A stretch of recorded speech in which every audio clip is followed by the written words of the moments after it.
Patay isang babae matapos mabagok ng masuntok umano ng kanyang 15 anyos na anak sa Plaridel, Misamis Occidental. Naagnas na ang bangkay ng 55 taong gulang na babae nang matagpuan sa kanilang bahay. Ayon sa pulisya, umamin ang bunsong anak ng biktima.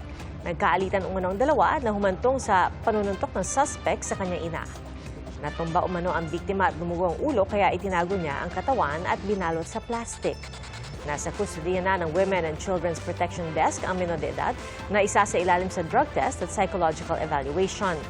Ayon sa mga pulis, kahit menor de edad ng suspect, sasampahan siya ng reklamong parricide. Nasa piskalya na raw ang desisyon kung uusad ang reklamo. Aalamin kung may discernment ang suspect o kung alam niya ang kanyang ginagawa nang mangyari ang krimen. Kakagawa pa lang pero meron nang nakitang pagguho ang ilang residente sa dike project para sa Busuanga River sa Rizal Occidental, Mindoro. At ayon sa barangay chairman, hindi raw magkakadikit ang dike kaya aapaw pa rin ang tubig. At ang sabi raw sa kanya, kinapos umano ang pondo. Saksi, si Maki Pulido. Tulad sa Oriental Mindoro, binaharin ng mga flood control project ang Occidental Mindoro. 105 flood control projects ang nakalista sa sumbong sa Pangulo.ph website na may kabuuang halaga na mahigit 8.6 billion pesos. Ang dike project para sa Busuanga River, hinati sa 6 na package na pinaghatian ng 4 na construction company. Kagagawa lang ng portion na ito, gumuho na. Sa sumbong sa Pangulo website, noong 2023 pa dapat natapos ang mga proyektong ito. Pero sa pagkakaalam ng kapitan ng barangay, nitong taon lamang natapos ang proyektong ito. At pagkatapos lang ng ilang buwan, ay gumuho ang portion na ito ng dike dahil sa pagragasa ng tubig sa ilog. Nagsimula ang proyektong ito 2023 hanggang sa kasalukuyan na gumagawa ang proyektong ito. May gumuho na nga, hindi pa magkakadikit ang mga dike project kaya aapaw din ang tubig, sabi ni Kapitan. Nang minsan daw niyang tanungin kung bakit putol ang dike, sabi raw sa kanya, kinapos ang pondo. Tanong ko minsan yung isang engineer ng DPWH, hindi nadugtong ang dalawang project na ito magkasunod dahil sa kumapos ang pondo dahil doon sa kanilang design. Ang alam ko dyan ay Sunwest Construction. Tulad sa Oriental Mindoro, Sunwest Construction Inc. din ang naka-corner ng pinakamalaking pondo sa Occidental Mindoro. Mahigit 2 billion pesos sa Oriental, mahigit 1 billion naman sa Occidental. Dahil walang koordinasyon sa LGU at walang mga karatula na may detalye ng proyekto, limitado ang alam ng LGU. Iba-iba yung design. May manipis, mababa, tapos sunod mahaba, tapos may putol. Iba-iba yung lapad, yung buhangin, yung taas. Sa mga gumagawa ng flood control project, sana raw isipin silang mga binabaha dahil tuwing nasasalanta ang kanilang mga pananim, hindi sila nakakakain. Ang pakiusap ko lang po sana sa mga may project po dito, sana ayusin ng maayos para maiwasan na po yung naranasan naming baha. Hinihingan namin ng pahayag ang Sunwest Construction at ang lokal na tanggapan ng DPWH. Para sa GMA Integrated News, ako si Maki Pulido, ang inyong saksi. Naglabas naman ng payag ang Sunwest Incorporated ukol sa flood control project nito sa Barangay Aguas sa bayan din ng Rizal sa Occidental Mindoro. Anila tinatayang 3 hanggang 4 na metro lang ang crack sa flood control project sa Barangay Aguas. At wala pa raw yung 1% ng kabuang haba ng proyekto na 567 meters. Gayunman, sisimula na bukas ang pagkukumpuni at inaasahang matatapos sa susunod na linggo. Itinanggi din ng Sunwest Incorporated ang alegasyong gumuho ang dike projects nito. Maliban daw sa maliit na crack sa Barangay Aguas Dike, wala umunong pinsala ang 2 pang flood control projects ng kumpanya sa bayan ng Rizal at San Jose. Baha rin po sa ilang bahagi ng Mindanao dahil naman sa habagat. Napalusong sa rumaragasang ilog ang ilang residente para maitawid ang isang kabaong. Saksi, si Efren Mamak ng GMA Regional TV. Bit-bit ang isang kabaong, nilusong ng ilang residente ng Sindangan, Zamboanga del Norte ang mataas na ragasan ng ilog sa barangay Dumalugdog kahapon. Hindi kasi makatawid ang sasakyang maghahatid sana sa kabaong para sa isang nasawing residente. Problema sa lugar ang kakulangan ng tulay. Inaani mo kali sa dresa. Ito gusani.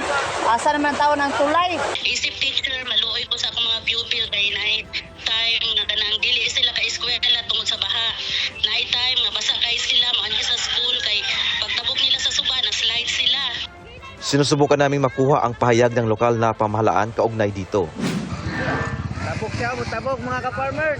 Baha rin kahapon sa Alicia, Zamboanga, Sibugay kaya stranded ang mga residente at motorista. Naperwisyo rin ng baha ang ilang bahagi ng Tantangan, South Cotabato.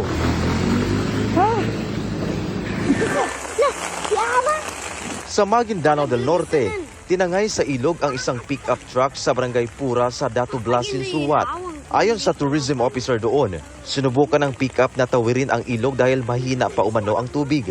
Pero inabot sila ng ragasa ng tubig kaya hindi na nakaalis.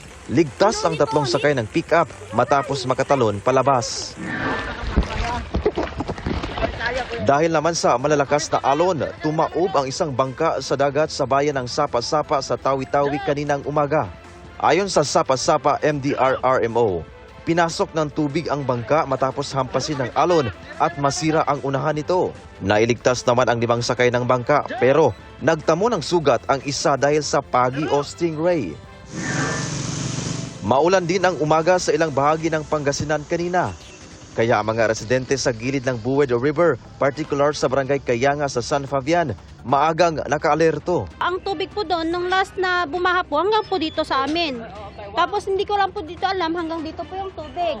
So maingat ma'am? Opo, maingat po naman po talaga. Umuulan na mama, nakabantay na kayo? Opo, nakabantay mo na po kami dito sa may tabi ng ilog.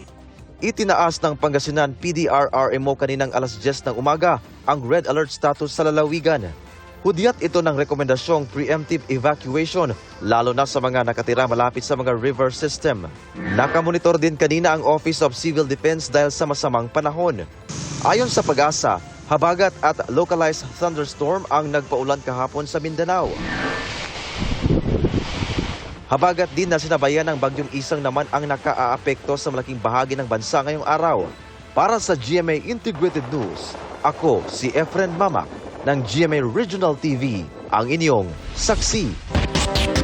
Sa kanyang homily sa Solemn Declaration of the National Shrine of Our Lady of Aranzazu sa San Mateo, Rizal, nagpasa rin si Luis Antonio Cardinal Tagle sa mga ganid at sangkot sa korupsyon. Saksi si JP Soriano. Pagiging ganit at makasarili, ayon kay Luis Antonio Cardinal Tagle, ang tinik sa buhay ng mga Pilipino. Inahalin tulad ni Cardinal Tagle ang matitinding pagbaha at pagkasira ng kalikasan sa korupsyon. Kaunting ulan, nagiging mistulang dagat kapag nawalan ng responsibilidad, kapag namayani ang pagkaganid, nasisira ang lupa, nasisira ang dagat, nasisira ang kalikasan, at ang ating mga trabaho madadagdagan pa ng corruption, ang bunga, tinik. Walang binanggit si Cardinal Tagle kung sino-sino ang mga ganit at sangkot sa korupsyon. Pero ang pagbabalik niya sa Pilipinas, nataon sa ginagawang investigasyon sa mga umano'y maanomalya at ghost flood control projects. May pasaring pa ang kardinal sa anyay kamay na matitinik na siyang sanhi ng pagkagutom ng mga mamamayan. Kapag tinik na may nagugutom, kailangan natin si Jesus at kailangan malinis na kamay. Baliktarin po natin, 5,000 tinapay at 5 lang yung pakakainin. Kapag yung 5,000 tinapay dumaan sa mga kamay na matitinik, yung 5 tao na yon, magugutom yon. Ang problemang ito, di na lang daw nangyayari sa Pilipinas, kundi sa iba't ibang panig ng mundo. Kung iyan ay i-address ating sa Pilipinas, salamat at maging halimbawa at liwanag sana sa iba ring na humaharap sa ganitong sitwasyon. Nakabase na sa Roma si Cardinal Tagle na itinalaga ni Pope Leo XIV bilang titular bishop of the Suburbicarian Diocese of Albano. Bukod sa pangunguna sa Solemn Declaration of National Shrine ng Our Lady of Aranzazu, may ilan pa raw mahalagang pakay si Cardinal Tagle. Kaya ako umuwi itong buwan na ito ay dahil sa wedding anniversary ng mga magulang ko. 69th anniversary. Siyempre, kasama na rin ang pagbisita sa pamilya ay itong pagbisita sa iba't ibang lugar. So it's always good to be home. Para sa GMA Integrated News, ako po si JP Soriano, ang inyong saksi. Mga kapuso, maging una sa saksi. Mag-subscribe sa GMA Integrated News sa YouTube para sa iba't ibang balita.